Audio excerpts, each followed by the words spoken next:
right on time. Once again, 9 o'clock on a Friday, and 1 day to go before the big game in the Premiership. We're back.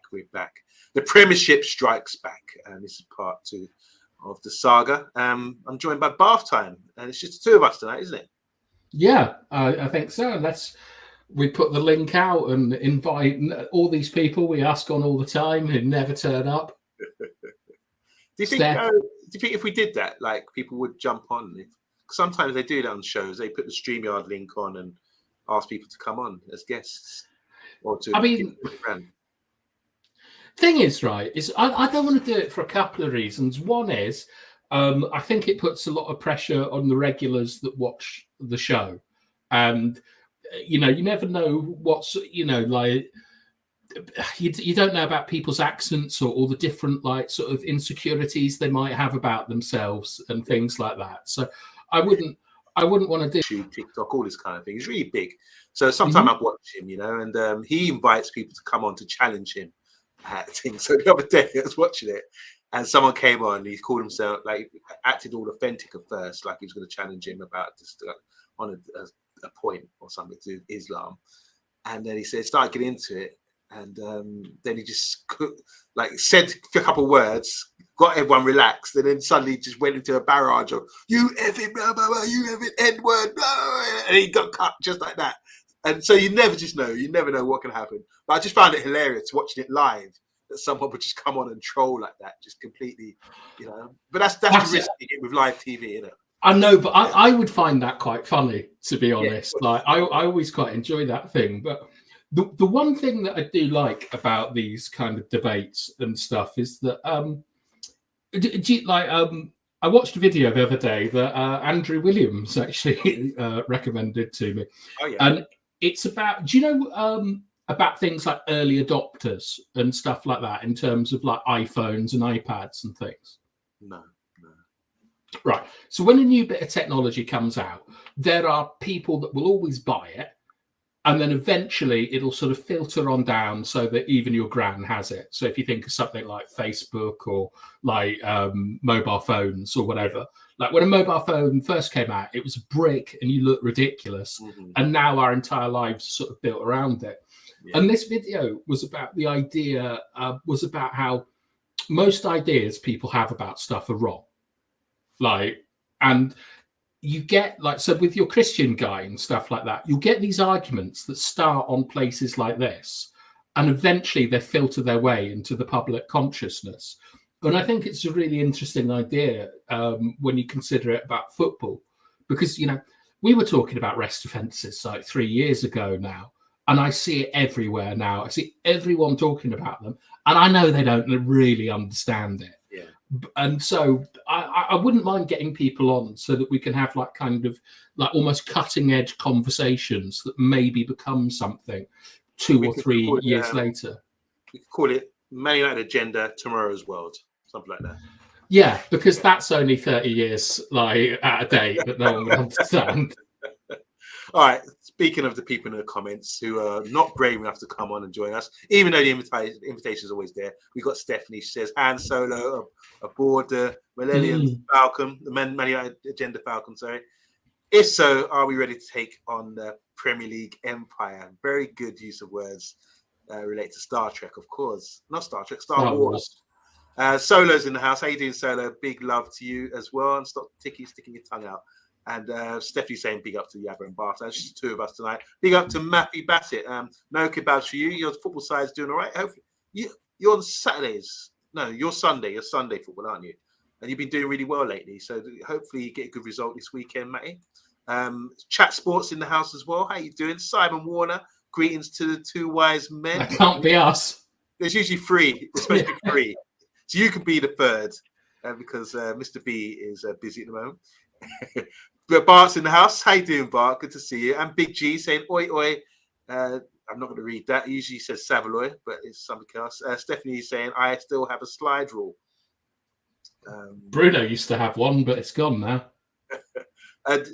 Bart saying here at bath time, make AlphaFold's chemistry Nobel. Do you know about this, Yabba? No, I've got no idea.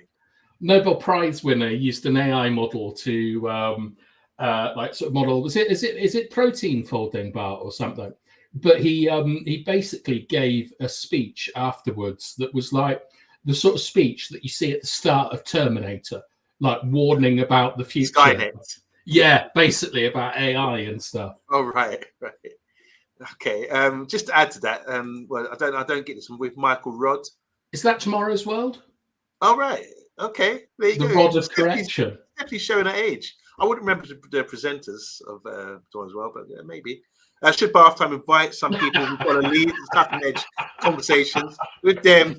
Could well become United tomorrow as United the 14th and closer to the drop. Good one, Bart. Good. I looked at the agenda account the other day, the messages, see if anyone had sent any messages, and I saw one from Bart, and it was Bart talking about how the Amaranth era at Liverpool was going to take over and things. That one didn't seem to work out for you so much, Bart. So it's always better to just, stay patient. Hey guys, a bit more relaxed tonight. I mean, we had the journalist on Wednesday night, Brentford Daily Mirror. If you saw that, it was a good show. On Thursday night, we also had a bit of Brentford preview, as well as other stuff thrown in with Dora and Stefan as well. And tonight, it's a bit more relaxed. We're not going to be too hardcore with the game coming up. We want to be relaxed and go into the game 3:00 tomorrow in good mood and good vibes. So it's a bit light-hearted today. Hope you're happy to join us, guys. Just quickly, Matthew Bassett saying, Yab and Bath Time, do you have football over the weekend? Do you want to answer that, Bath Time? I don't. There's a big storm coming on Sunday, so our game's going to be called off. Oh, they know a storm. They can predict it's going to come already. Yes. Who said that? Michael's Fish. Is this about the hurricane? Yeah. Okay. Yeah. Right. No, but Storm Agatha or something. Like, Oh, Andrew, what's the storm we've got this on Sunday? So would there have been a Storm Zach or something if it's gone round in alphabetical order? Would there have been a There storm? might have been. Zach? I think they retire the names of the really bad ones. Like, I don't think there'll be another Hurricane Katrina, for example. But there's some kind of nomenclature for it. I'm not sure. I'd love to know more about that. So Matty, I've got a game on Sunday. It's a cup game, so we're going to rotate some players. Simon's saying what we want to kick off for the weekend is a win. Yeah, no doubt about it. But it won't paper over the cracks of Ten Hag's flaky management. There you go. Big up to Andrew Williams, finally in the house. We were talking about you earlier. You missed it, though. It was all too serious when the journo was on. Says Big G. What do you think about that? I thought it was okay. Nice and relaxed. Mehdi, how you doing? Hi, guys. Not sure if I'm excited or not for tomorrow. We will see a good performance from the team. And here you go. This is what you want to know. Read that if you want. Alpha predicts protein 3D structure from its primary sequence, which is a linear sequence. It's good to break protein related, but not novel ones. Yeah, it's probably a waste of resources, but to not focus on the sort of standard ones. But it's good stuff. Like, let me know what you think about it. Storm Ashley. That's another of the Williams. Is Ashley male or Williams? female? Male or female? Either. Okay, yeah, true. He or her, is it? What pronouns does he go by? This Ashley, Storm Ashley. I don't know. It's finally raining here in Arizona. I didn't think it rained out there, And thank you, Matty. Yeah, we got good luck with one. Good luck to you as well. We'll touch base on Monday and see how we get on with that. This is Andrew. This is typical Andrew. Was on my phone listening whilst taking a massive poo. Okay, let's get on with it. Enough to talk about Bath Time. I've got a little thing to do at the end of the show. I'm going to save it to the end. Just a bit of fun and a bit of a, not going to be too taxing, but just ask you some questions about sporting greats and upsets and things like that in the past. First of all, let's start with this. This is from Romano, so it's legit. Ten Hag on Luke Shaw, and we were talking about left-back situation earlier this season, but he had his press conference, and this is what he said. Ten Hag on Luke Shaw and Malacia. We can't force their return. We have to do it clever, which means about taking our time, I imagine. We don't want them to return and quickly drop out, but we need a left back as soon as possible. We're struggling that position. I mean, it's not enlightening us about their return, but it shows that they're being very cautious with these two, especially. Isn't that right, Arthur? Yeah, I mean, I've said it like all the time. In the summer, everyone got really excited about the transfer window.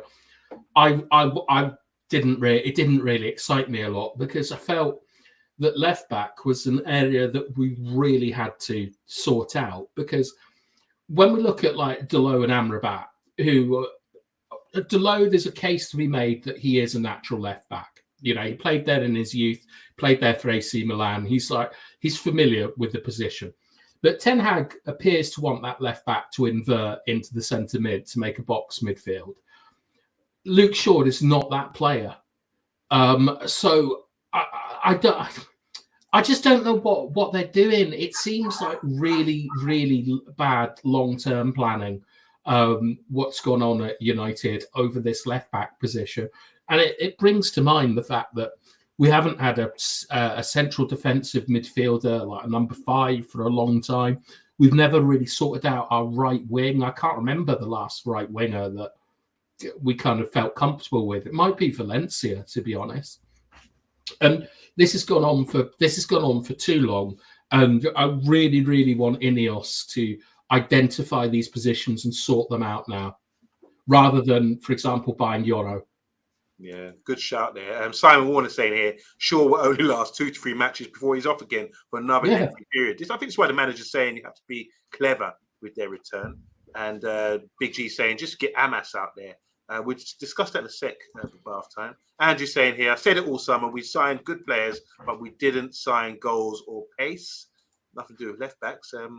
Mehdi saying here, we all knew it would take time to get United back to where we belong. I like that. Regardless of who the manager is, maybe we need to trust Ten Hag, ? Changes has started, so patience might be what we need. No, this isn't me disguised as Mehdi. This is Mehdi with a great comment here. We don't see that sort of balance here, but I like that. It's asking questions, not making a statement. It's just asking a question. Maybe we need to trust Ten Hag a bit more. Talk about the left back situation. Simon saying here, time for Shaw to retire. How much longer can he survive? He's picking up more injuries than Martial. We bought Sancho as a right wing and he played him on the left wing, says Stephanie Griffiths. Any more? Yep. Jale is saying here, we are going to be clever and with Shaw. Return the next international window happens and Shaw plays for England and gets injured again. That's being clever. Yeah, good stuff. Good stuff. All right. So what do you think we should do tomorrow? I know we're going to do a solo, but we haven't got a solo 11. But who's playing left back as far as you're concerned tomorrow? What's the best way to go forward? I think Johnny Evans. I know everyone cries out for Harry Hamas, and I understand why, but the evidence around it is the boy's not ready. I saw him, the first time I saw him play was against Rosenborg in pre-season, and Rosenborg were something like 10, 15 games into their season. You know, they're out in Norway and they can only play in the summer. And he got eaten alive, absolutely eaten alive. And that's not about his ability or, saying he's a write-off or something. But I think that he's not physically ready. And maybe if you're playing Brighton or someone, you can pop someone in who's not quite physically filled out yet.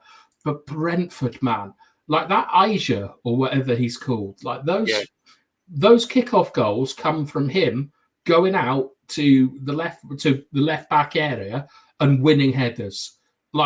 If Harry Hamas starts, I think that what you're going to see is a situation very similar to Fellaini on Trent Alexander-Arnold a couple of years ago. Right. Do you remember we just kept bombing it? Yeah, that's very similar to Brentford's kickoff goals, where they look for that physical overload on someone. And I think it's too early for Hamas. He's going to be a good player. And hopefully he's going to be a great servant for us. I don't want him thrown in with the team at a low against a really physical, powerful team. I think it would be poor management. Okay. So being clever with Hamas as well as Luke Shaw and Malacia would be the way forward. Agile Beast, he's saying here, should have got a left back and been Shaw. I've had enough of his injury record. Mount is also on my chopping block as well. It's not disappointing, isn't it? We see players just can't get going at the club. Simon saying here, we have a skeleton back four again. Weezer Bet saying Dalot will play left back and Mazaru will available for tomorrow's game, so he could play right back. Maz could play, he's back from surgery, says Jale. Really? Yeah. Mede saying here, to be fair, Martial's pretty much had one long-term injury at Simon Warner. At least Shaw picks up several different ones. But yeah, we need a first choice left back for sure. And yeah, as I say, Maz, not the sort of surgery you want to take chances with. Hope you're doing well, Tyrone. I spoke to Tyrone earlier. Had a bit of a kerfuffle. I hope you sorted that out. And Steffi's saying here, we need speed like at left back, like Leacher, says at laughing at bath time. And should have gone on loan to Middlesbrough, who's managed by Michael Carrick. Let's look at the availability. This is all I've got at the moment, bath time. But the team news so far: Maz and Garnacho and Ahmad are back in full training after missing games for their country during the international break. So it's 3 players. I didn't know about Garnacho and Ahmad being out, but oh yeah, I did know about Ahmad. What am I talking about? He played them injured, I think, against Villa, didn't he? But they didn't go on international duty. I thought that was the issue. They pulled out, both Garnacho and Ahmad. I probably got this wrong, but I think Garnacho pulled out and I think Ahmad travelled and then came back. Right. So there you go. So there's a possibility they're back in training, but as the manager says in press conference, we need to be clever. So Maz is being fit for Brentford could be massive given the otherwise options at left back. So there's one. That's as the guys in the comments were saying about Maz being back. Do you risk him? Angie says no. With that sort of surgery, you don't do that. United confirmed Luke Shaw and Mason Mount are making steady progress in their rehabilitation from injury. And Kobe Mainoo and Harry Maguire were absent in training after picking up muscle injuries against Villa. And they're both expected to be out for a few weeks. Kobe. So, what stands out for you here? What's the Mazraoui? Talk to me then. Why Mazraoui? Well, he's had heart ablation, which is like...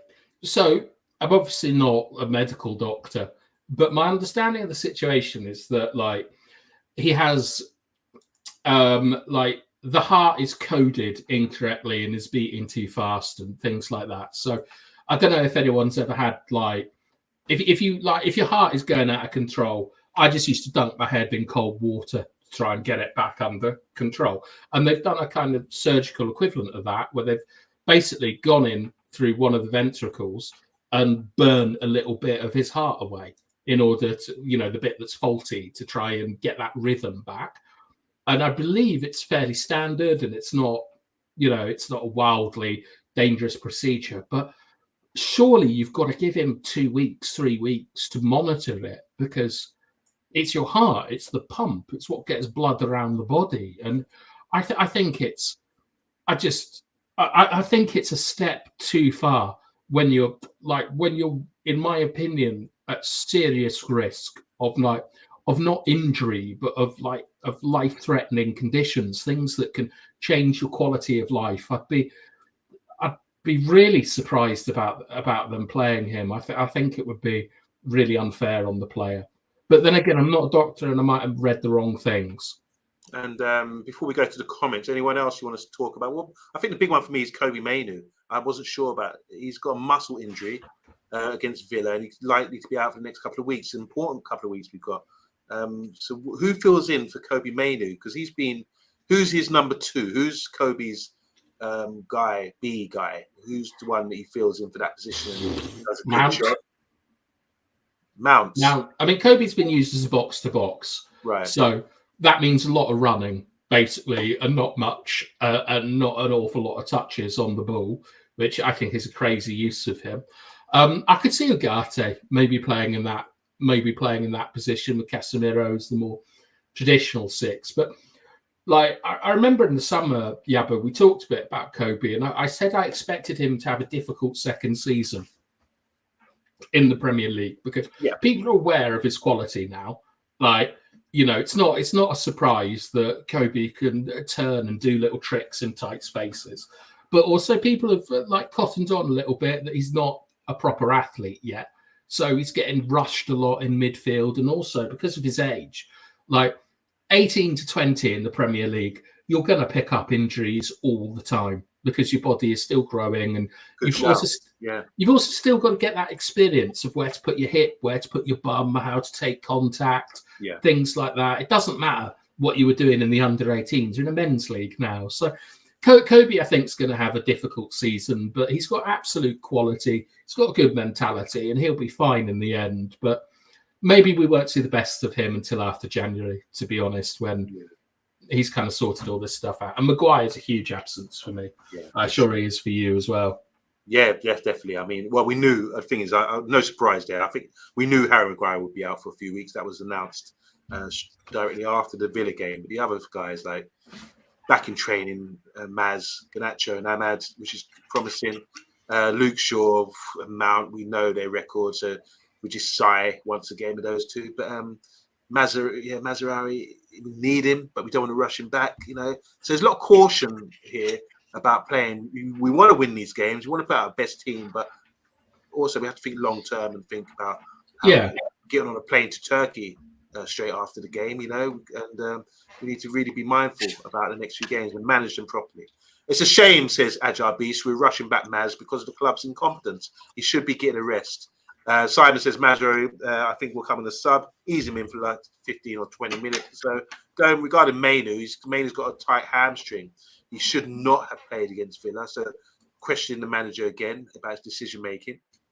Medi saying here, someone here says they wanted to see Anthony at left back. That's actually has grown on me. It would be interesting to see how you play there. Now, we talked about Pogba yesterday, and someone threw in the comments about bath time saying that Pogba could play at right back. He should have been a right back. Yeah, should be right back. So what do you think about, with this crisis we have at left back, what do you think about Ahmad? There's also a comment about Ahmad playing there. Could Ahmad or Anthony play in that position? No. Okay. No, just think about them defending the back post. Okay. That's all you'd really need. And then think about Pogba defending the back post.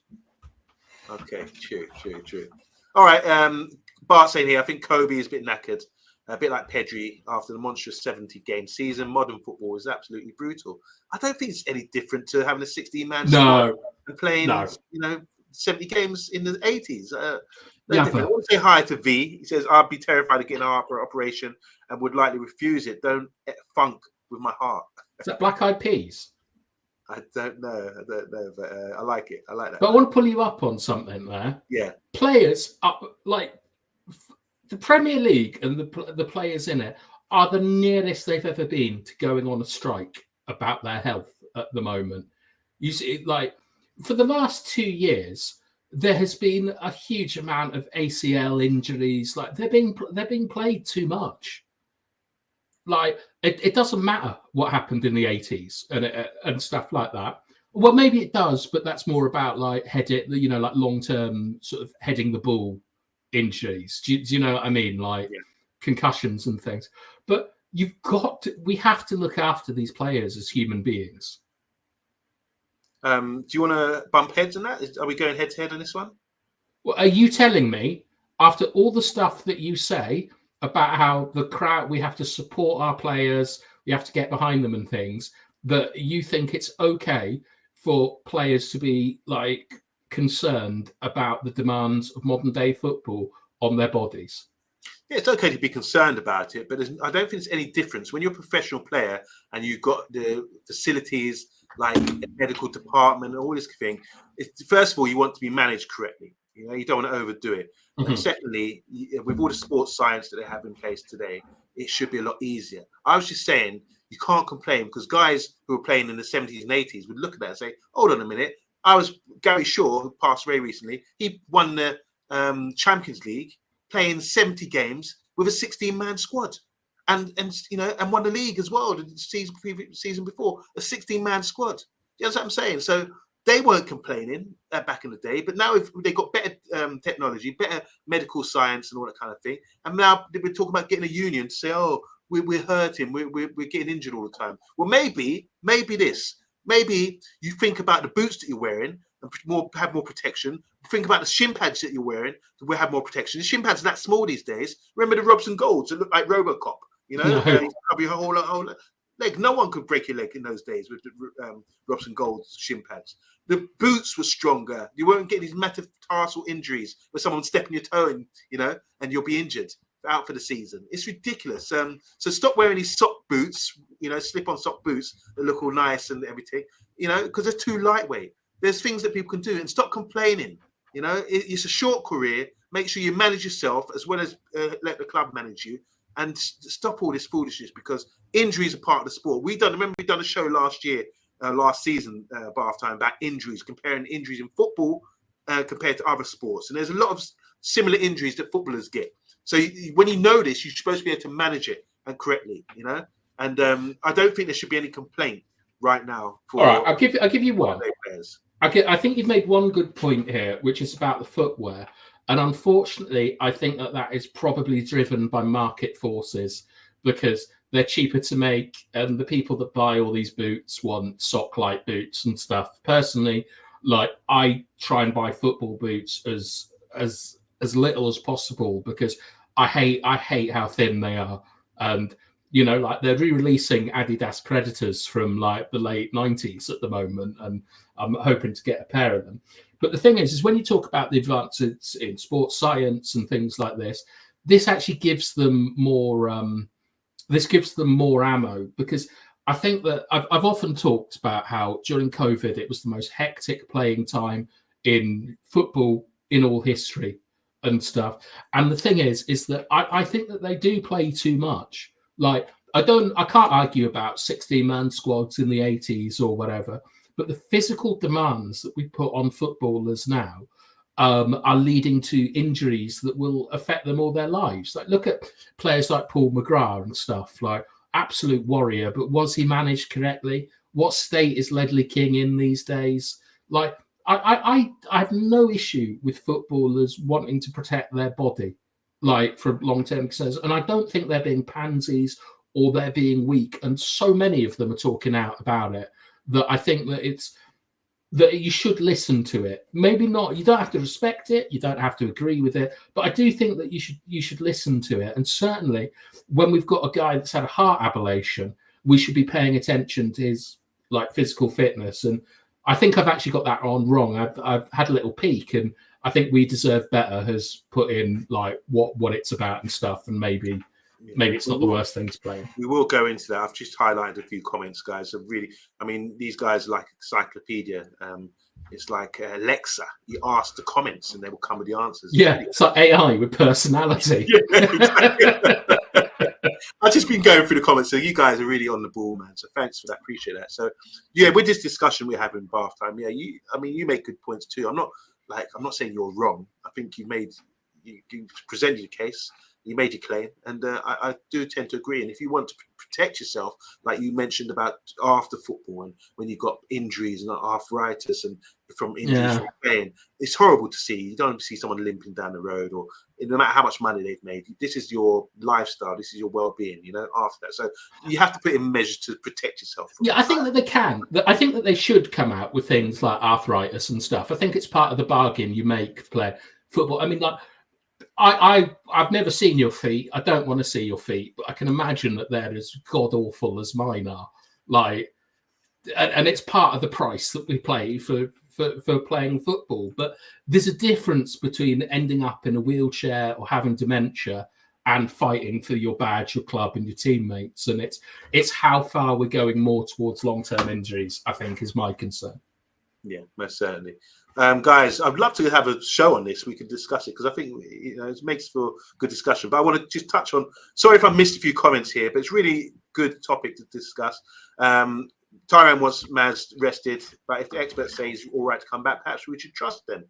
There you go. This is what they're paid for. Mainu's covered more ground than any other United player this season. So Andrew Williams. POTUS, how you doing, POTUS?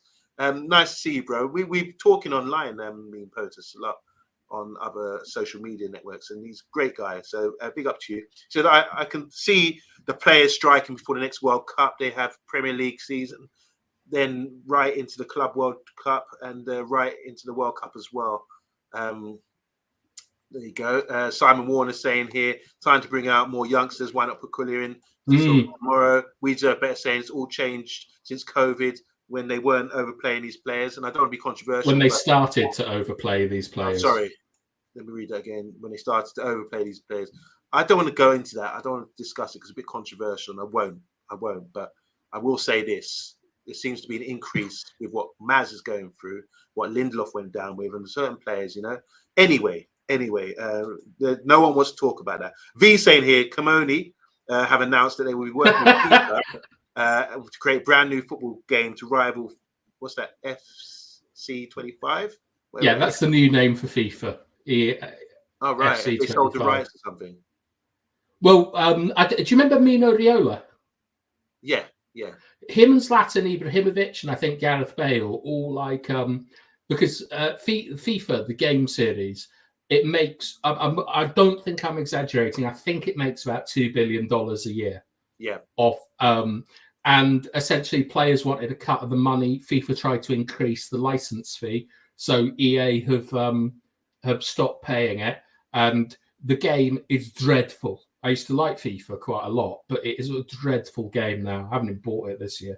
But this Camoni, they used to do Pro Evolution Soccer. They did.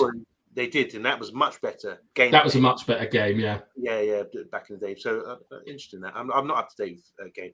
Mehdi saying, haha, I totally see your point, Bath, but still, Anthony has qualities that could make him a pretty good wing back, and you've got good work rate as well. As a winger, he will never be good enough for us. So we're talking about playing him at left back. Half time suggested he wouldn't be able to manage the back post ball. Tyron saying here, yeah, but footballers wear plastic boots nowadays. The safest boot to wear is a Copa Mundial, kangaroo leather. However, they're going to stop making them soon. Oh, wow. This information me. EA didn't want to pay $1 billion to get the FIFA license. So there you go. Okay, you can read that, Jale. This is gameplay.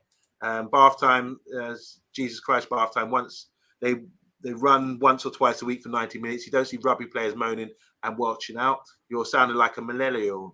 Am I a millennial? I probably am. Okay. He's just trying to push your buttons, I think. Big G, how you doing? Socks, like boots are pathetic. I had my Copper Mundials for years. What boots do you wear, bath time? Adidas. Okay. First boots were Puma Kings, which nice. I liked. I really liked them. But yeah. I used to have 5-a-side shoes. My long stud and short studs, all as Adidas, and I've always used Adidas. I nearly changed to Nike because of R9, but I tried them on, and I mean, it's like I might as well have pretended I was Cinderella or something. It was like having a dainty little thing put on my foot. Not having any of that. Okay, good one. Do agree with Yamo about the shin pads and footwear, though. Great points. Evening Red, says Stuart Marshall. How you doing, Stuart? Nice to see you. I've got a question for Stuart. Go ahead. In the next international break, so last night we talked a little bit about jibbing, and I'm not sure people really sort of get jibbing as a sort of a concept or a culture amongst United fans. Certainly, and this isn't disparaging anyone, but people not from the United Kingdom or haven't seen a lot of United. And Stuart, he mentioned that he'd done a couple of jibs in his time.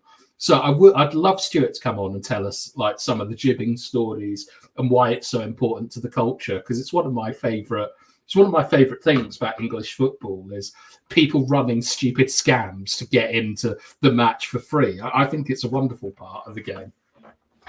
I think you remember seeing images of people getting into the FA Cup final, Wembley, getting on each other's shoulders and climbing and really thing, but never saw anyone drop or take a tumble. Thank God. Stuart Marshall, big up to you. Next would be saying players shouldn't be heading the ball. It's coming to that, isn't it? No tackling, no heading, especially for the youngsters. They said their rule to say before 11 years old. I agree with that rule. You agree? Okay. Perhaps we should reduce matches to 60 minutes in total. I don't agree with that rule because I think when I started playing football, I used to close my eyes and it used to rock my head when I used to play as a child. So I imagine you'll be getting professionals at this rate because they started late, closing their eyes and that's true. Live on Sky Sports. I'm brilliant at heading, but I've told you this before off stream, that the thing I'm best at and genuinely at a really high level is heading a football.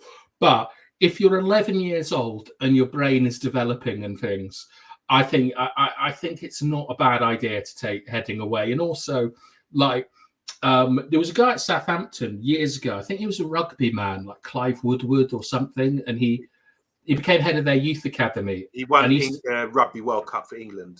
And they used to do that futsal game. Yeah. And in futsal and 5-a-side, you're not allowed to head the ball. It's not allowed to be played above head high. Leads to better skills and things. And I think heading is talk about it all the time. It's a crucial part of the game, but maybe leave it until kids' brains have developed a little bit. Good shout. Now that makes sense. So Stephanie's saying here we should reduce matches to 60 minutes in total. Rubbish. I mean, what was the stat? There was a stat about how many minutes to get the football is actually on the pitch, and there's playing time in a 90-minute game. It is about 60 minutes. Yeah, there you go. So that would be, judged by that, it'd probably be about 40 minutes of play, according to that. And also, I just think when you look at like the hurdles in athletics for women compared to men, the hurdles for women are really short, and the men's ones are so high. They're just about getting over them, you know. And the same applies with boxing, women's boxing, 2-minute rounds. It's like, well, my mate Potsy, like he's like my. Did you nickname? Is that a nickname? It's like someone from the Fonz. Well, he's called Potts. Happy Days. So we call his surname is Potts, so we call him Potsy. Yeah. But Potsy, do you remember I told you that we implemented a transition from a block to a press, and we used to say pop, and his daughter was the one that used to fuck it up she just loved shouting pop on the touchline, so we all had to join in. But Potsy won't let his daughter play football anymore because of the amount of ACL injuries that girls get from football. He thinks it's too dangerous, and like he's not going to let her. He doesn't want her to play till she's like 16 or 17 because it's just not suited to girls. I'm afraid at that age, they like there's one injury a week in the Women's Premier League with ACLs, and it's they've got to do something about it, because you can't let these girls be going out there and picking that injury up so often. Do you think it's anything to do with the surfaces, like the 5G pitches and things? Because I don't like playing on them. I always feel a bit. I don't either. Hardcore.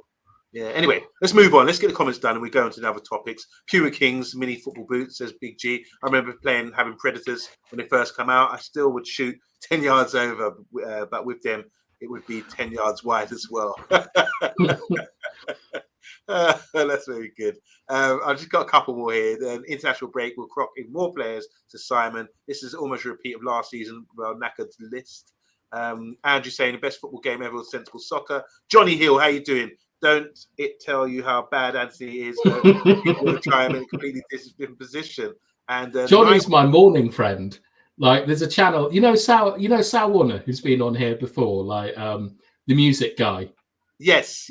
He does a 7 o'clock show, and 7 a.m. and I go on it after my run, and I always see Johnny there, and obviously Steph is a mod for that channel, but it's very rarely there at 7 in the morning. She's there. She's every effing where. Steph, let us know if you've ever banned anyone, because I've never seen you do it as the sort of the queen of the mods. All right, guys, we've got other topics. Let's just continue this. What's this mean? Bath time has dolphin jeans. I think it's got something to do with heading a football, because they like jumping, or maybe it's just because I squeak a lot. They call him Flipper. Faster than lightning. B saying here, Roy Keane came up with ridiculous ideas to Howard Webb, saying football teams should get one challenge per half. I don't want any more stoppages. Wow. They're ruining the game, aren't they? All right. There. We'll stop right there. Just touch on that so I can get rid of it. All right. Next topic. I'm going to speed through these. We got 40 minutes into the show. I hope you're enjoying it, guys. But hang around as well, guys, because at the end, once we get through these topics, I've got a few things for you to touch on. And I want to sort of tap into your knowledge in the comments as well. Big up to Will Williams. He's saying, can you name the 80s player who pioneered the Predator? The Liverpool player. Yeah, it was Craig Johnson. Is it? Aussie. Yeah, he was an Aussie. There we go. Andrew's got it. Yeah, I got it too. So he put tyres. He cut the tyres off his car and stuck it on. I watched it on Blue Peter, and it changed my life. Not Tomorrow's World. No, unfortunately, not Tomorrow's World. Okay. But do you know, I think Pele came out with a pair of boots he endorsed where studs, there were 6 studs in a circle, and you could spin on them. All right. Which sounds like the worst idea ever, but I think that happened. All right, we're going to get through. I've got 1, 2, 4, 5 topics to get through, guys. Stay with me.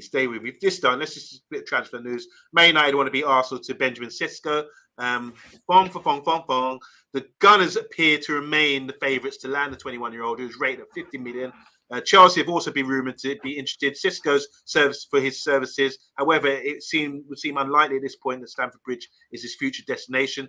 101 goals and assists and in 188 games over his career. It's easy to understand why the Premier League giants looking for this Slovenian guy. Xerxes has struggled since coming to Man United, just as Rasmus Hojlund over the past year. So Cisco scored 100. He's got 108 goals and assists in 188 career games. But between the pair of Xerxes and Hojlund, they've managed just 18 goals in all competitions in a combined 58 matches for the Red Devils. And Xerxes only got 1 goal. It's a damning indictment on Ten Hag ability to spot a player and then not just spot a player and then be able to integrate them into United's squad. So what do you know about Cisco? We've covered him before last year and the year before. I know very little. Yeah, I've seen his goals and stuff. He looks tall and things, but to be honest, we're not going to be able to get a top quality forward at this moment in time. We don't have money. We don't have the pull at the moment. This guy could be like, there was a guy that went to Real Madrid called like Luca something or other, who was Jokic. the big, he was the big thing from I think that we've just got to concentrate on what we've got and actually get a proper team structure down, defined roles, a defined way of scoring goals and attacking, and address what's going on with the strikers in a couple of years. Yeah, I agree. And what do you think about the last thing? Because this is not me saying this. This is I just copy and pasted from the actual source. So this is a damning indictment on Erik ten Hag's ability to spot a player and then be able to integrate them into the squad. Is that a really honest assessment?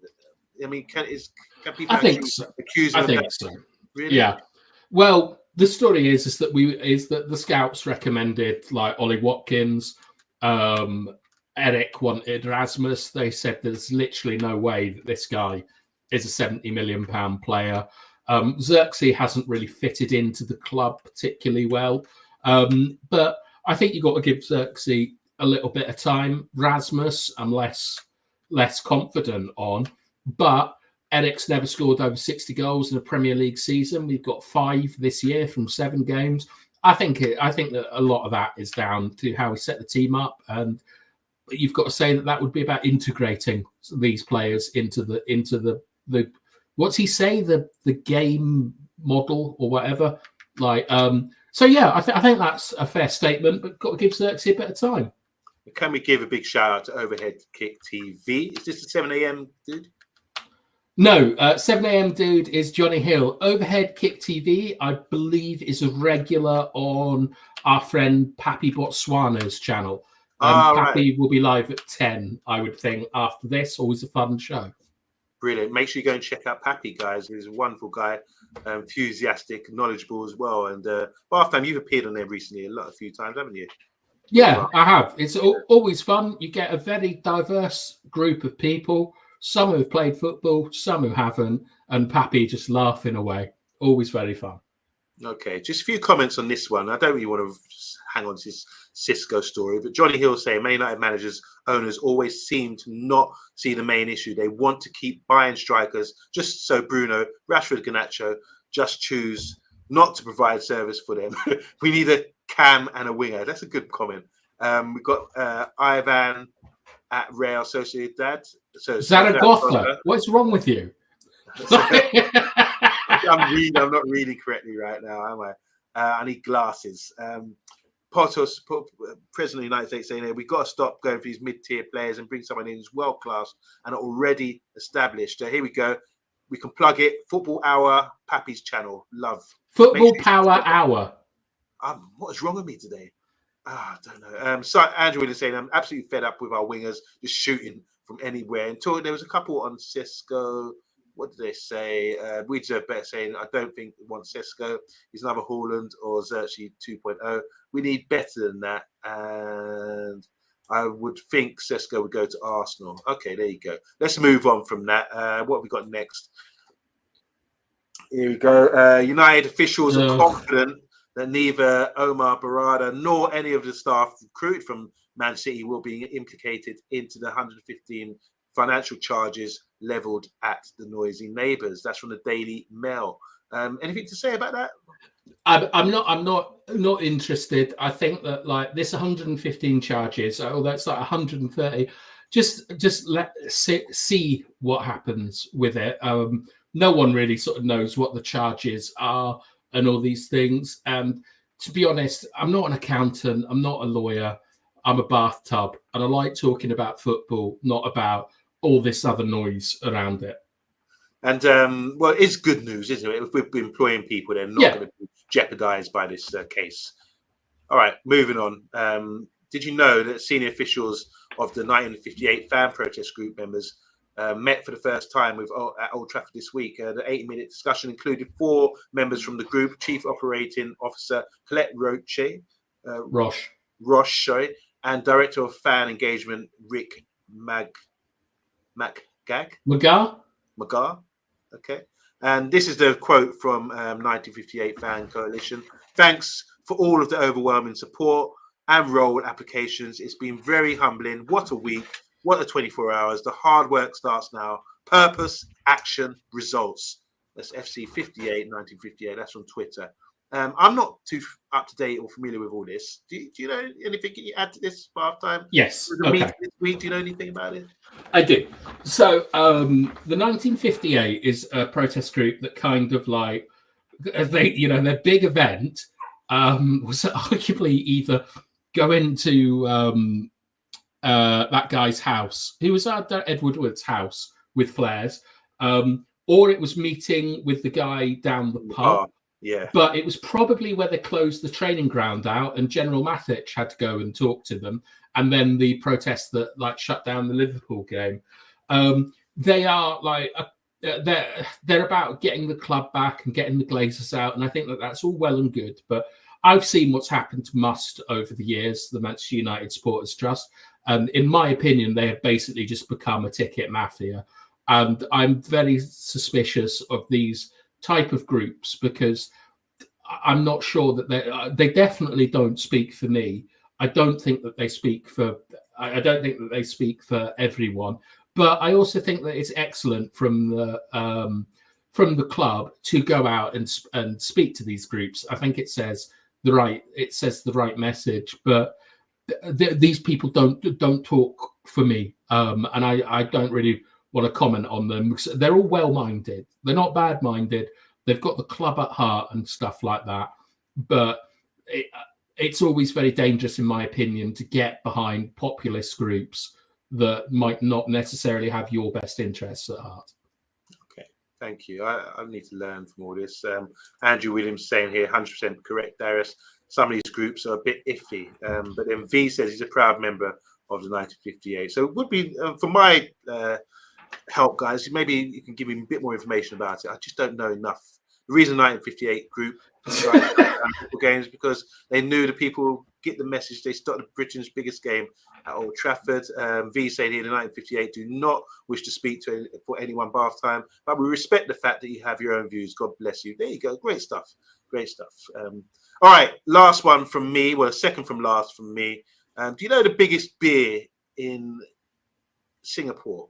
Bath time. What's the biggest Tiger? Beer? Aha! Is this what we're doing? We're doing sponsorship deals. Yes, as you can see here. Look, we want to sort of promote Man United Football Club across the world, and Tiger Beer are the official beer of Man United. Let's promote alcohol. Tiger Beer has become the official beer to sponsor Man United. It's in initial stages that will focus on connecting with a large Man United support base in Asia. So clearly, Tiger Beer is where it's at. And maybe they can come and sponsor the Man United agenda as well. I like Tiger Beer. I always drink it before the show of the Man United agenda. What would be your line for plugging the beer if we had to bath time? What would you say? My name's Bath Time. Sorry, I'm thinking about a poem by Richard Blake about his dark materials, because there's something about a tiger in that. But my mind has drawn a blank. Look, I think it's great that United's commercial department get loads of money in and things. I think it's a little bit patronising to say that, like, our supporter base out in Asia are going to feel more of a connection because they see Tiger Beer. I mean, I've just got no views on this at all. Part of the modern game. I don't really like it. I mean, the only sponsorship signing that would excite me is if we got Sharp again and they brought back the view cam.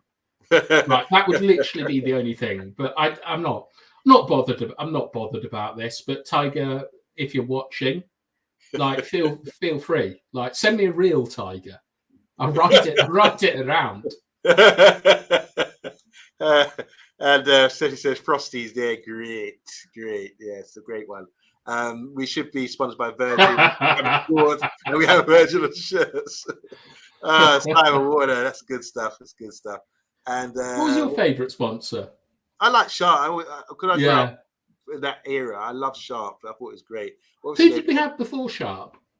Hitachi? No, that's Liverpool. What am I talking about? I think with Sharp was our first ever sponsor, if I'm not correct. I always quite like them. I don't like Liverpool at any form, but there's something about Crown paints that I've always found quite romantic. They were very successful, them, that Crown paints, weren't they? Yeah. I did a show. Well, I was going to do a quiz because one of my friends does quizzes as well, showing just the label and the sponsor on the shirt. You had to work out who it was, but yeah, Sharp was always been a classic for us. Yeah, Andy's saying here Sharp and Vodafone, and who had Boddington's Brew? Okay, I don't know. Well, Boddington's is from Manchester. Who was the girl that used to advertise Boddington's? Oh, the beautiful girl from The Words. What's her name? Do you know if she won The Words? Melanie Sykes. Melanie Sykes, that's it. Yeah. Shout out Melanie Sykes. I had a crush on her. Did you? I really did. Yeah, she's lovely. She's really lovely. Anyway, let's move on. Right, get to your big event. What is this? Okay, guys, in the comments, we're coming up to the end of the show. I did ask you guys to hang around because we like to do. It's Friday, and as Mr. B would say, this is his favorite day. And I just want to ask you guys for your input. I want some participation on this one because I'm going to ask you a few questions. I'm going to ask Bath Time, and Bath Time is going to have some time to think about it. But I want you guys as well to sort of debate and discuss about the greatest of all times. And this is to give you an idea, the greatest moment, the greatest upset, the greatest comeback, the greatest team, great sportsman. And just it could be any sport or something. But I've just got a few up here. Do you recognise these ones, Bath Time? A couple. Who do you recognise? I assume that's Roger Bannister in the bottom right. What was his achievement? He broke the 4-minute mile. Can you do a 4-minute mile when you're doing your jogging in the morning? No. Okay. We got Diego. What would that be? Would that be a great moment, maybe? Yeah, I think that is a tremendous achievement, like breaking that barrier. I believe that loads of records came down after it, but it was something that was believed wasn't possible. Weeks later, just within a week, he broke. Yeah, and it's very similar to like, I don't know if you know about social learning theory by Bandura, which is where it's like how you learn stuff, and one of the things of it is that, like, when you look at kids' TV commercials, they're always playing with the toys to show other children how to play with them. And I always equate it to Bannister because he showed people it was actually possible. It was a breakthrough achievement, and then the records came tumbling down. And you can probably go all the way to someone like Usain Bolt and say that there is a kind of connective tissue between him and Roger Bannister, who really kind of shocked the world. So that'd be the moment. It would be a great moment of Roger Bannister. Milestone was kind of. I think achievement. I think moment.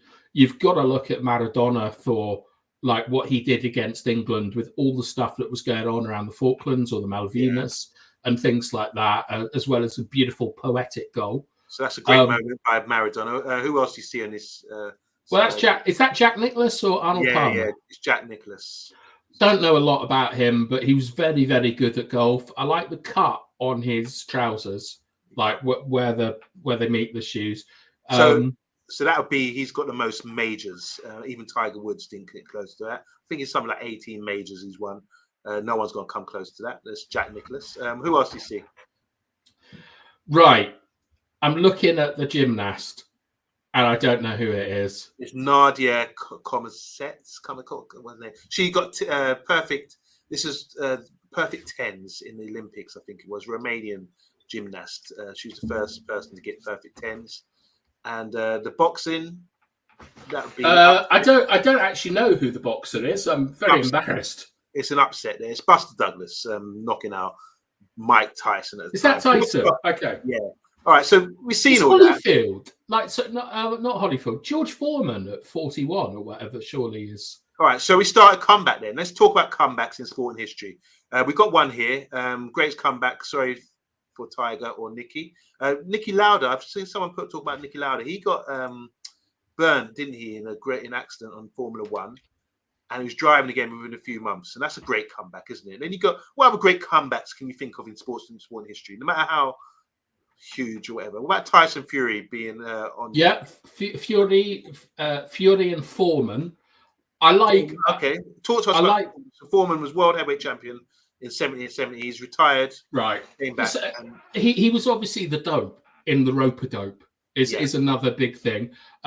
He went off. He ran a community gym. He got a message from God that he needed to be champion again. He got that grill out. And at the age of 40, 41, like, I think at maybe 39, he had a title shot against Holyfield and he didn't do it. And then a couple of years later, he got one and he did it. And it was just, it's pure strength of will, pure determination. Like, you know, shows the importance of army boxing, a bit like our boy Ben. But the one thing I would like to say is that gymnast is absolutely beautiful. Look at that. That's like a sculpture. The complete balance and grace and things. I'd love to be able to sort of like be a graceful person. Like, I'm much more of a kind of Tevez than like a Thiago Alcantara. We're on comebacks, guys. Halftime's mentioned a few. V's got a funny one here talking about Stone Cold getting knocked down by a car. Who did it? Who done it? Was it Rikishi? I'm not sure, but yeah, and he came back. We've got Paul Scholes coming back out of retirement. These are joke ones. Any serious comebacks that we can talk about in sport and history, guys? That we there must be some really, really obvious ones. Muhammad Ali coming back from being banned from boxing. Was that a comeback? I don't want to sound like LL Cool J. Then yes, that definitely ranks up there. Because, right, what about this one? This is a good one. Stephanie Griffiths. 1-0 down. What about Liverpool? I don't see that as a comeback in the sense of this, because I think that when we're looking at people like Fury and stuff, and like Ali, like their career was dead and buried, and no one expected anything from them, and they fought their way back to sort of get to the top. So, like United, like in Bayern, of course it's a comeback, but I don't think it's. I think that's more of a moment. So what about Ronaldo then, getting injuries and coming back to win the World Cup in 2002? Is that a good one for you? Is that ranked? That is. I don't know if that's. We must be missing. We must be missing some, because there's got to be. I mean, like, I'm not saying Luke Shaw, but an injury of that severity and coming back to play. Like, I want something where everyone said it wasn't possible. You're completely written off. There's no chance, and then they come back and do something extraordinary. And I'm not sure that was the case with R9. Like, we must be missing something huge. Yeah. Here's one for you, Christian Eriksen, coming back from the dead. I mean, you can't do better than that, can you? I think we are missing something. I can't think right now. All right, here we go. Bob Champion winning the Grand National. Yep. Don't worry, Stephanie. It's okay. Cancer survivor. That's a good one. Yeah, maybe we come back to that. All right. What about what else we got here? Greatest team of all time. Any sports. What's the greatest team? There's one with the All Blacks. Someone said the All Blacks. I don't know which, but they are one of the probably greatest rugby teams of all time. But what team comes to mind when you think about the greatest? The first team, genuinely, that came to my mind was the Jamaican bobsleigh team from Cool Runnings. Yeah, good one. They didn't medal though, did they? They just I don't know. Like, I think they just went. Like, But the greatest team of all time. I want them to be amateurs, to be honest. Like, Yeah. I think that would work. Here we go. Here's an amateur team. Then the Red Army Russian ice hockey team. I'm not sure, but I think that Stalin's son might have got them all killed in a plane crash, and it was covered up. I'm not sure if Andrew is referring to that. Allegedly. No. What do you think? What Stalin's going to come and sue us? Is he? Because that'd be the greatest comeback of all time. All right, that's a good one. I think that's a good one because we talk all sports here. Well done, Andrew. We've got a great stream tonight. My prediction: Payne 2-1 tomorrow. We have okay. Greece Euros. Greatest team of all time. Well, they had no right to go to win the Euros, did they? Here we go. Now we're talking. So agile beasts. These ones. So the 96 Bulls. They went 6 in a row. Well, not 6 in a row. They had a break when Michael Jordan was off. But 96 Bulls was a great team. I think they had a great record. They had like winning and losing 73-11 or something like that. It was ridiculously good. The Bulls, 96. 2011 Barcelona. We know about them because they beat us in the final. But they weren't unbeaten that year, but they were a great team. And United's team with Tevez, Rooney, and Ronaldo in 7-08, that went on to win the Champions League against Chelsea. These are suggested as one of the greatest teams of all time. Leicester, greatest team of all time. Well, I think that like when you talk about tell them about Mean Machine, yeah, but I love this story. See, Stephanie's just ripping me now. You know, you want me to tell this story again? No, I won't. Just go and watch the movie, and you'll see what Yabba's all about. Do you know, I downloaded it, and I looked for you, and I couldn't find you. Yeah, I know. I can't find me either. I think they edited it out because I was just too... I was like taking over the shot too much. You know, I was too much presence in one scene. So Vinny was running scared. Yeah. All right, Tyrone said 2011 Barca team, best team he's ever seen. That's a good receipt. That's what I want to be hearing, guys. No, I don't want that. I want a team that transcends sport because of the achievement that they've done. So, like, when I look at Roger Bannister, that was like in the 1930s or something. I have no interest in like athletics and stuff like that, but I know who he is. Like like Jesse Owens in winning races in front of Hitler, something that sort of feels historic and stuff. So when you talk about the best team ever, I want it to be something that gives hope to anyone from any nationality around the world, regardless of the time. The Mighty Ducks, yeah. This is, to be honest, Cool Runnings is what's really sort of keeping me going at the moment. But what's the most incredible story in sport? You know what? I would say that what Man United did, what makes us such a great team, in 58, with losing like many of our players. That's a good one, you know. And to come back and, you know, within 10 years, win the FA Cup League and win the Champions League or the European Cup. That is, to me, is special. That's what makes us really special as well. Do you think the Christmas game in the First World War is something that I think still resonates a bit, where they stopped fighting on the trenches to have a football match? I'd have to hear more about that. I know about it. It's like on the front line, wasn't it? Where they come together and had a football match, apparently. Well, I think they heard each other singing Christmas songs, like carols, and they went and exchanged presents, as crazy as it sounds, and then they had a football match. And I think that's an extraordinary achievement, considering that they're out there, you know, essentially trying to kill each other. So I think that's a give big a big shout out to Overhead Kick TV. So the Zambian national team all perished on a plane crash.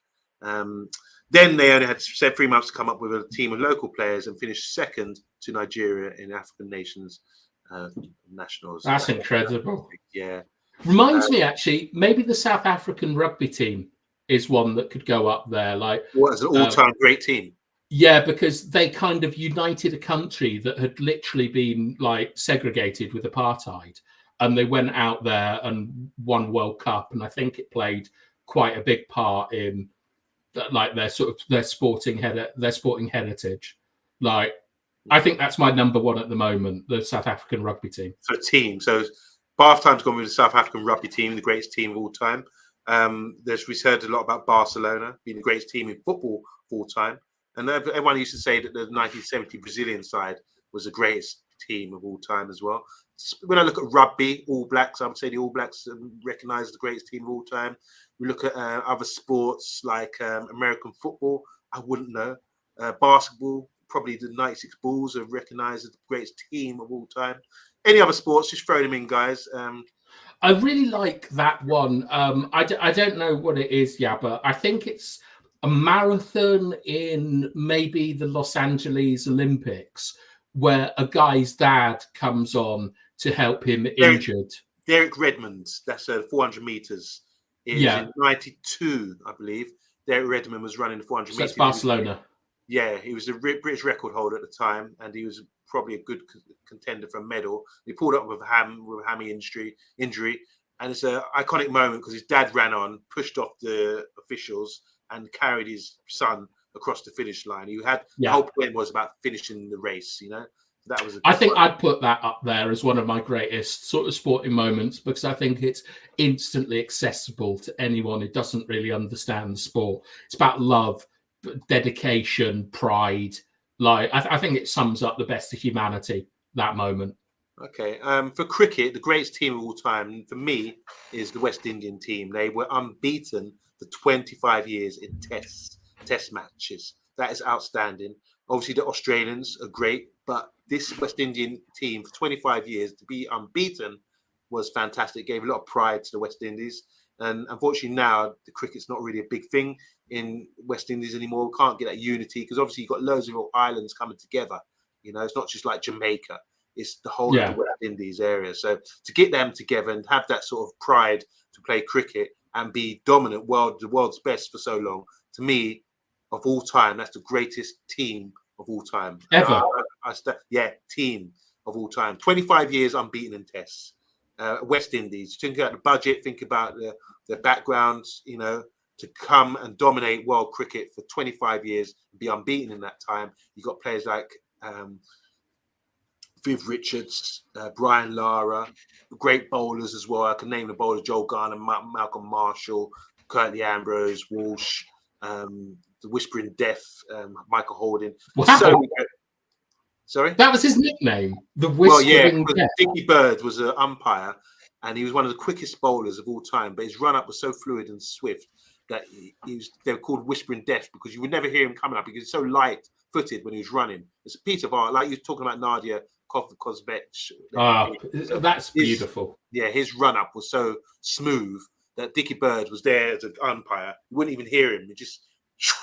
You wouldn't hear him running up, and then he'd bowl a death ball, which would have the batsman in all kind of trouble. Do you think? Right, I don't think this, but obviously we all know that Dora bullies us non-stop. Croatia and those Balkan teams with the sort of forming of a new country and then doing better than anyone could have expected, giving pride and identity to a set of people that have been abused and so on for so long. Is there anything to be said for them? So which Croatian team? Would it be one team for one tournament or just in general? Euro 96, I would think. The War of Independence was in 92. The Croatians lit up Euro 96 with Davor Šuker's chip, I think. Yeah, I can give you that. And they're a great basketball team, Yugoslavia. But yeah, that's a good shout. That's a good shout as well. V saying here, I hope we see another great Brazilian football team. They played the most beautiful football over the years and they need to go back to their roots as well. I hate Brazil. Okay. I don't know much about this, but Oakland A's 2002 season, huge underdog team, and created the Moneyball concept. I don't know much about this. I've seen the film. Yeah, basically it's a similar achievement to Leicester, where they used statistics to basically find out what was undervalued in baseball. Okay. And they went on an unbeaten run. Brad Pitt was in the film. It was decent. I don't like Jonah Hill, though, so I've got to mark it down. Andrew Williams talking about cricketers, the best he's seen. So obviously he's seen these guys play. Shane Warne, Michael Marshall, Eunice played for Glamorgan. Best batsman was Steve Waugh and Justin Langer. Great. Can I show this? My dad says this all the time. Best bowlers holding. The bowler's holding the batsman's willy. It's a bit of commentary. And also, yeah, but sorry to front run the comments, but Go ahead. I really enjoyed this from Andrew. During the London Olympics, the North Korean football team stayed in a place called the Towers Hotel near Swansea. I was on a Take That tribute evening there. I ended up snogging a North Korean footballer. Oh my God. Wow. They later reportedly caused about 20 grand's worth of damage to the hotel. Do you know, have I ever told you the time that I played against the South Korean Olympic team? No. They arranged a friendly, and we played against them, and it was genuinely unbelievable. You know, like when the ball gets kicked, like in the midfield, there's lots of little things that you can do to kind of get an advantage over an opponent, mostly about your shoulder. I put one of my shoulders on one of these little guys, and I was just going to hold him down and then jump up and nod the ball away. And he jumped and I went with him, and I've never been so far off the earth in my life. It was incredible. Like, we got absolutely killed by them. I am pleased to report that none of them could outrun me. I was really proud about that. I'm sure they were saving energy. And then afterwards, I couldn't believe this. They all wanted to go to the pub because the night before they'd seen a Strongbow advert with, like, you know, it used to like show two arrows shooting through apple or something. They were all doing that to us at the end of the night, at the end of the match. Like, and we had to work out that meant they wanted to go and drink Strongbow. Big up South Korea. I really enjoyed that game. Wow. It's all coming out. Jesus Christ. What about rugby? You know, we've done great. That's the greatest team. We've done the greatest comeback. Greatest sportsman. Greatest sportsman.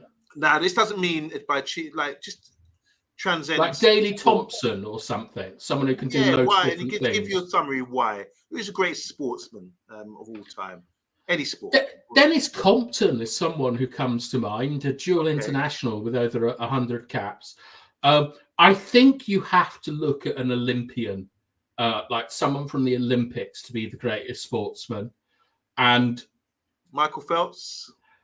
The swimmer, I was thinking more Usain Bolt, to be honest, because once again, I think that these people have got to transcend their sport.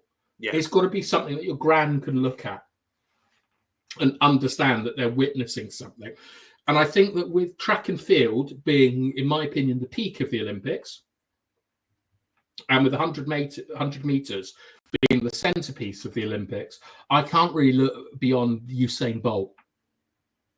I think Muhammad Ali has to be up there as one of the greatest. Okay. I will instantly concede.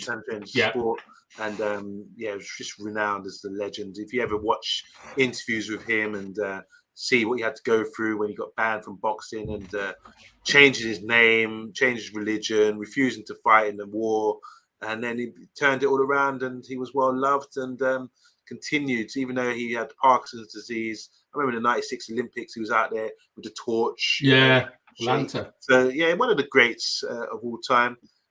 V doesn't care for the Olympics much, but great sportsman. Muhammad Ali. I would think so. I mean, maybe there's a case to be made for some sort of Russian chess player or something who brought the East and the West together, like during the Cold War. Like there was a ballet dancer or something called Kalishnikov, who apparently was really good. But I think that it's very difficult to look beyond Muhammad Ali for his cultural impact. You know, he was the greatest, and he was a personality as well. Like all that stuff, like the conversion to Islam, the stance against the Vietnamese, and here in the UK did incredibly famous interviews with your man Parkinson. And then his courage with Parkinson's. I think that Muhammad Ali really has to go down as the greatest sportsman because of his impact culturally. Can I just move on? Because I want to debate this. Andrew Williams said Federer, Ali, and Bolt, and then we got a comment here saying Federer for me because I adored the way he carried himself. Now, surely Federer can't be the greatest tennis player of all time because even though he's got the most tour wins, just ahead of Djokovic, he hasn't got the most Grand Slam wins. That's Djokovic at the moment. who's still playing. So shouldn't it be that Federer is but third? Because in the era where he played with Nadal, apply it to Muhammad Ali. go on.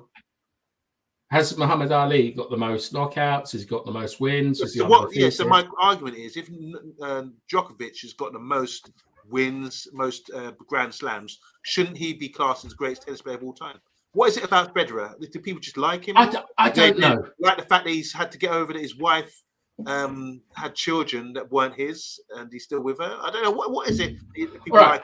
like I don't know. We're a football channel, so do it between Messi and Ronaldo. Okay.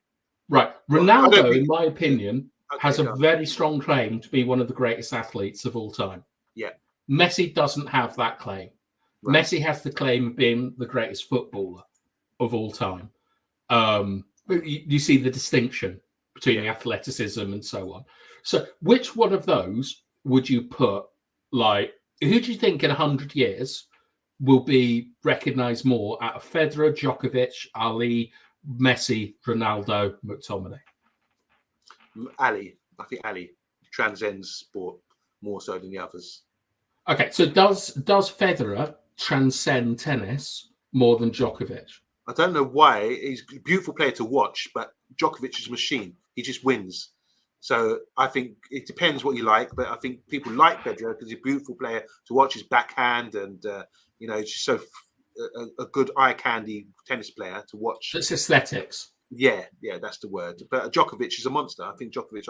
I like watching him. He's an absolute beast. Compare it with Haaland then. Like Haaland is like the perfect striker or whatever, but I genuinely think R9 will be remembered for longer than really. Oh, R9. Yeah, R9.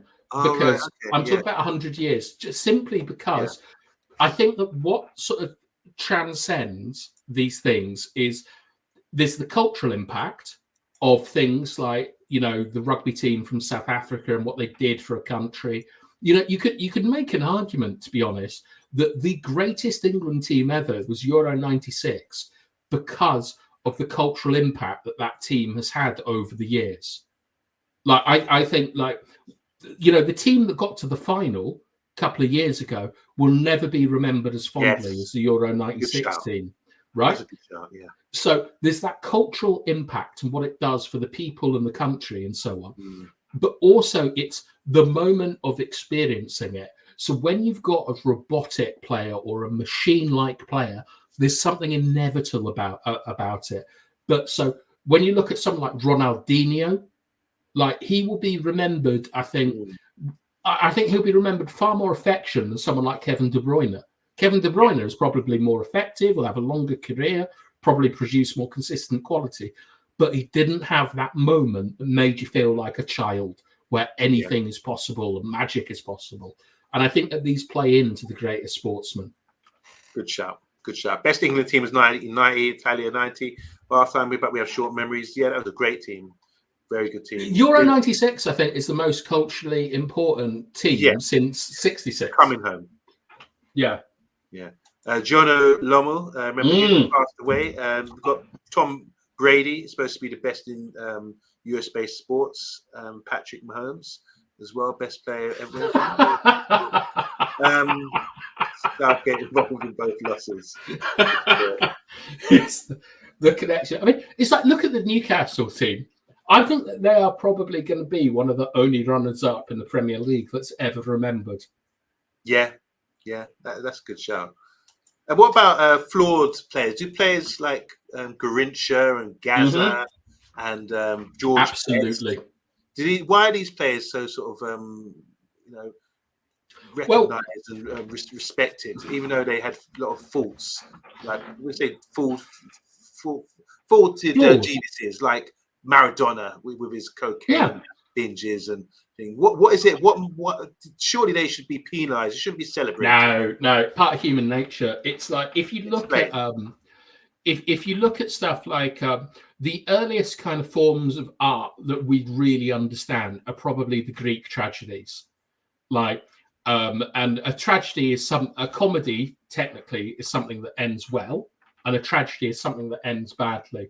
You look at things like Shakespeare, and you look at characters like Macbeth and King Lear, and all these people who were the architects of their own downfall. It's something that makes it more relatable.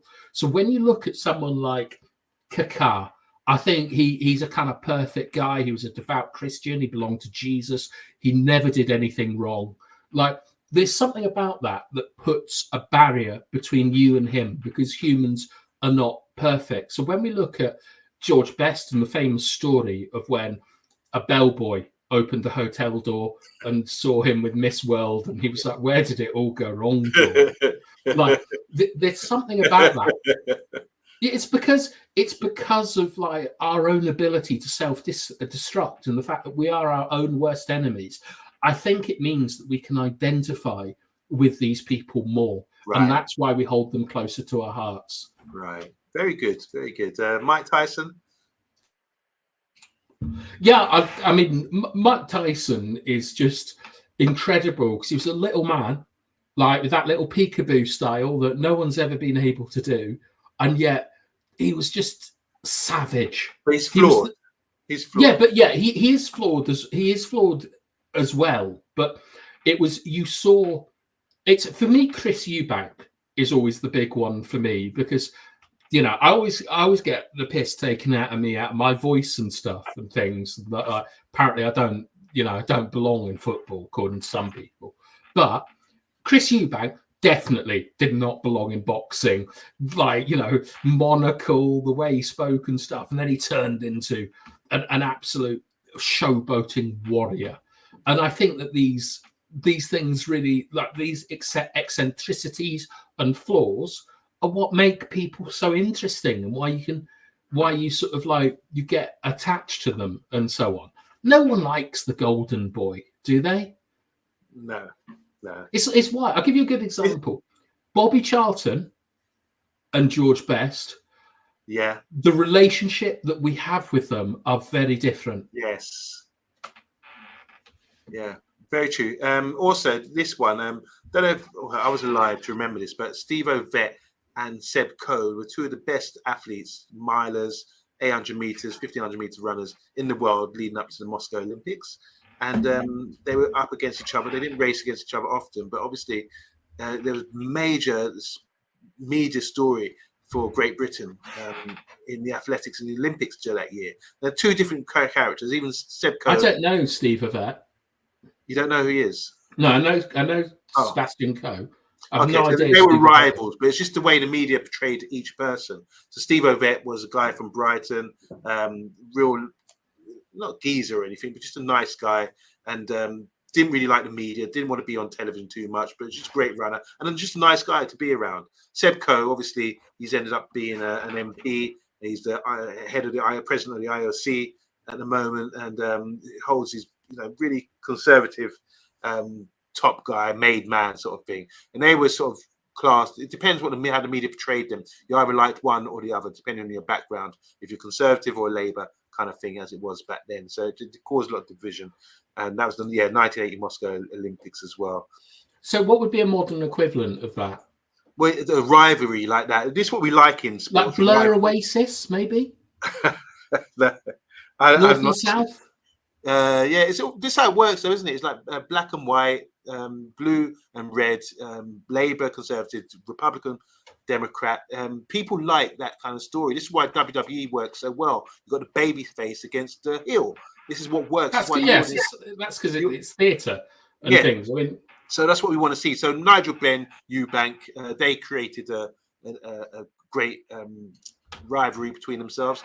There's the differences. You had Ben, who was a raver, army guy, let's have it, against Eubank, who created the gimmick what he has. But you notice there's two sons are really forcing it with that now. Do you think they are forcing it? Oh, they're forcing it. They're pretending. I don't think they are anymore. I think that Eubank Jr. is genuinely livid about the doping and stuff like that.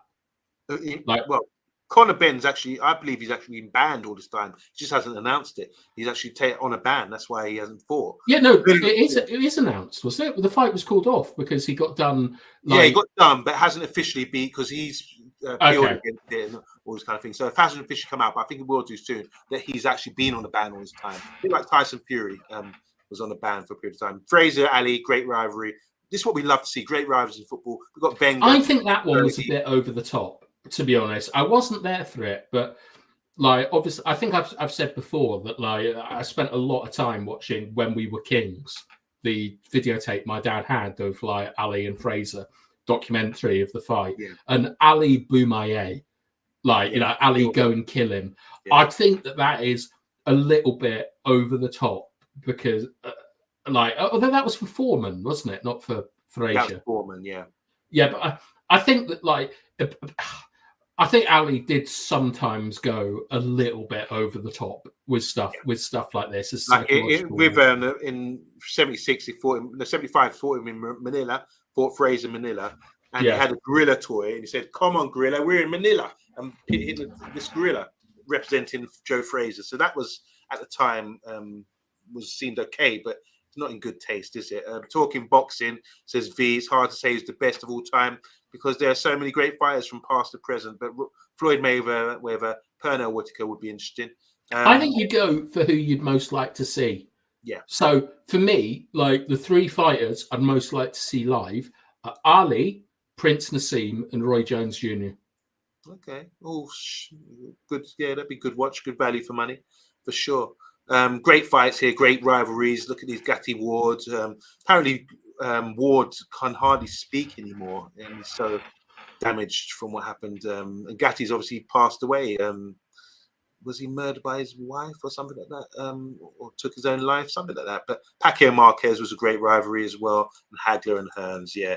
All right. I think we're going to end it on that. But yeah, greatest moment, greatest upset, greatest comeback. What were yours then? Before we go, summarize what yours are for each. The greatest moment in sport for me, I'll come back to the greatest upset. When you look at the odds, I think Buster Douglas knocking out Mike Tyson was a great upset. Obviously, Sunderland beating Leeds in '72, I think, was the final. That was double save, Jim Montgomery. Huge upset as well.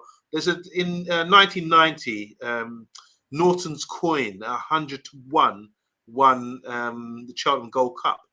So 100-1. If you had a time machine, I always think if I had a time machine, I'd go back to 1990 and take £1,000 with me, And well, you nearly saw it against Coventry in the FA Cup semi-final. 3-0 down, and they should have won 4-3. Jesus Christ! So that is so talk about upsets. Talk about the greatest team of all time. I think maybe the All Blacks, great team. It got the Dream Team in '92 with the great Jordan, Magic Johnson, and co.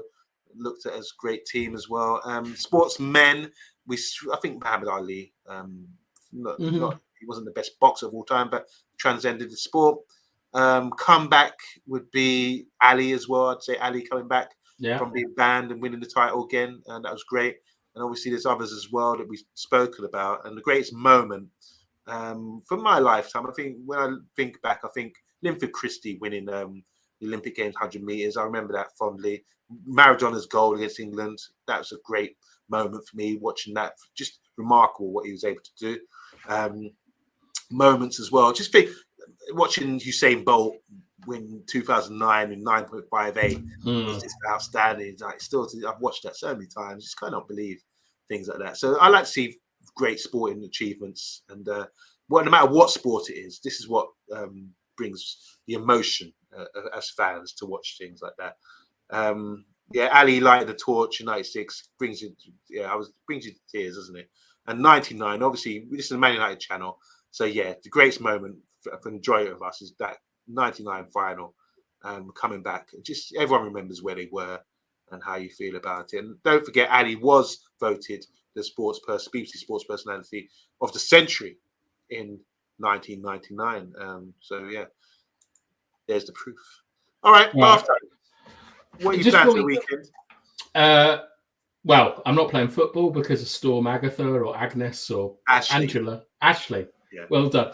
But I would like to say to everyone, give some shout outs to Amonde, to Yabasori for producing a great show. He always gets worried about the time, but I've really enjoyed tonight, Yaba. I think that was a fantastic show, and you've really done yourself proud. So thanks very much. Am I blushing? Right, you Blade, are you? Thank you. Like I said, I want to say, guys, you don't understand what goes on behind the scenes. Bath Time and Mr. B do a lot of work I've been a bit tied up with work recently, so I haven't been able to chip in as much. But I have had 2 days off, so I wanted to contribute and host and do the research and hopefully give a good show. So thank you, everyone, and thanks everyone in the comments as well. And don't forget to tune in to Rich Sports and Pappy TV. Pappy. He'll be on at 10. Well, we're chipping into his time now, aren't we? Yeah. Oh, we've got a reaction show tomorrow at some time. Adora won't be joining us. I don't think Mr. B will be joining us. So if, for example, Tyrone or his brother Andrew or even the elusive Steph want to pop on, let us know. And we would love to hear your opinions on the 5-0 win that we're about to dish out to Brentford. Yeah, fingers crossed for tomorrow. That's true, Mehdi. Yeah, Mehdi, thanks for coming on again. And thanks, Andrew, and all the guys, Stephanie, Tyrone, and Agile Beast V as well. Appreciate all you guys. And hopefully we get the 3 points tomorrow at home. And if you can watch the game live at 3 o'clock, then you can jump on to the post-match show and give us your take on what you've just seen. But yeah, otherwise, it's a good night.